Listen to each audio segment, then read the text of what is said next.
The Australian employment landscape is known to be the most complex in the globe. So just putting it out there. So if you're sitting there as a business owner and going, I'm confused, you have every right to be confused. And determining the right award and making sure that you interpret what's within that award, it's not for everyone to understand. So if you're a business owner out there, don't feel like you actually have to know this, but you have to know that you need to get the right advice. It's a bit like there's no way I would process my own tax return or do my bookkeeping. I know as an employer, I have responsibility and obligations under the law, but I know I don't have that knowledge. So it's making sure that you engage the right person. So you start with some awards, and here's the first part of confusion, are based on the industry that you operate in. Okay. Retail, hospo, manufacturing, banking, finance, real estate, etc. And then some are based on your occupation. Are you the receptionist? Are you the salesperson? Are you the manufacturing tech? Are you the builder type of thing? So you can't just assume, got an administrator, say an office manager. They come under what's known as the Clerks Award a good proportion of the time, which is administration. But depending on the industry they operate, there might be classifications under the Manufacturing Award if they're the office manager within a manufacturing environment.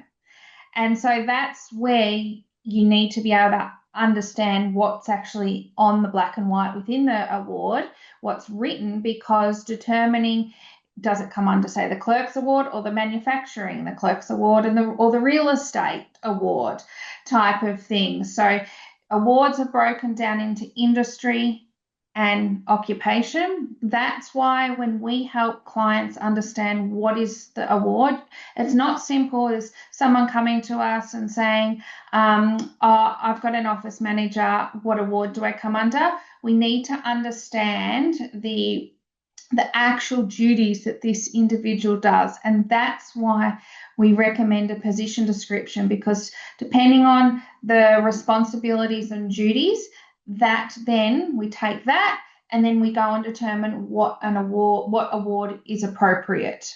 Yeah. So you can't just assume. So and I think that's where, like you just covered it then, it can be under one, under another, and you're right, assuming. And I think your comment with regards to this is where the advice comes into it. You wouldn't be doing your own tax, or you wouldn't be giving yourself your own legal advice. I think the other correct.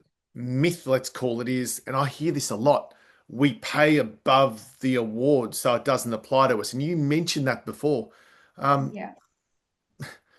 could be And it could be wrong. does. Yeah. Yeah, you could be wrong. So you might be all good from the dollars perspective, but there's other things. And for example, if you've got employment contracts, they need to make sure that they represent what's in the award, and if not, better. So that assumption and there's been more scrutiny in this area over the last couple of years, so that assumption just can't be had anymore. And the frustrating thing, the Fair Work Commission, they basically can change their interpretation on certain things, and you might not know. So 1 minute, for example, marketing is traditionally something that is award free, but then they can change their determination on it. Maybe it actually comes under the Clerks Award. We need to look at the duties within. I remember years ago when I started this business, I was working for one of our clients was an SEO provider. And I was trying to determine what award is an SEO person under. Fair Work didn't even know at that stage. It took 5 weeks and about 3 or 4 layers of escalation to get a determination that at that point in time, it was award free. So if our authority body can't even give us a straightforward answer, how's the layperson meant to know? The Correct. guy that runs a great building company, he's not meant to know, the complexities of an award. Spot on. He's meant to know. That's not practical though. He needs to know that he's got to get the support from somewhere.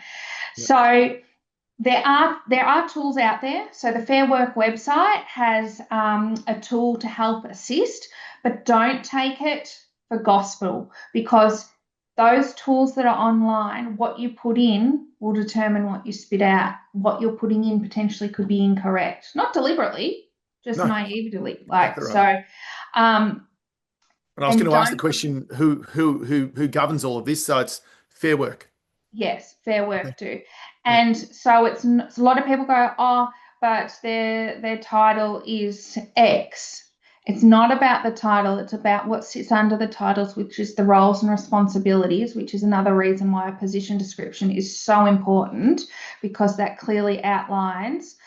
Then we match it to a classification within the award. So within the award, there is multiple different classifications. What level it comes under, it could be a level 2, say manufacturing technician, but then there's level 2 ABC type of thing. So there's so much that goes into it.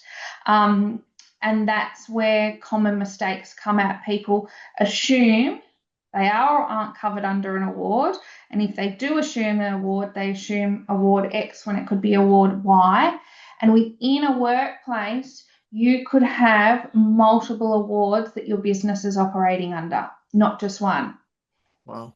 So you could have, I'm just going back to, this is where I cut my teeth, bread and it's where I cut my teeth from a HR perspective. Manufacturing, you have a manufacturing award. You might have a warehouse, a supply chain. So you have the warehouse and logistics award. Then you've got office people and you've got the clerks award. But then you might have finance people that might come under the finance award. So you can see. And it's making sure that you continually review and make sure you're up to date, because the wrong award can lead to non-compliance, and the worst non-compliance is that underpayment.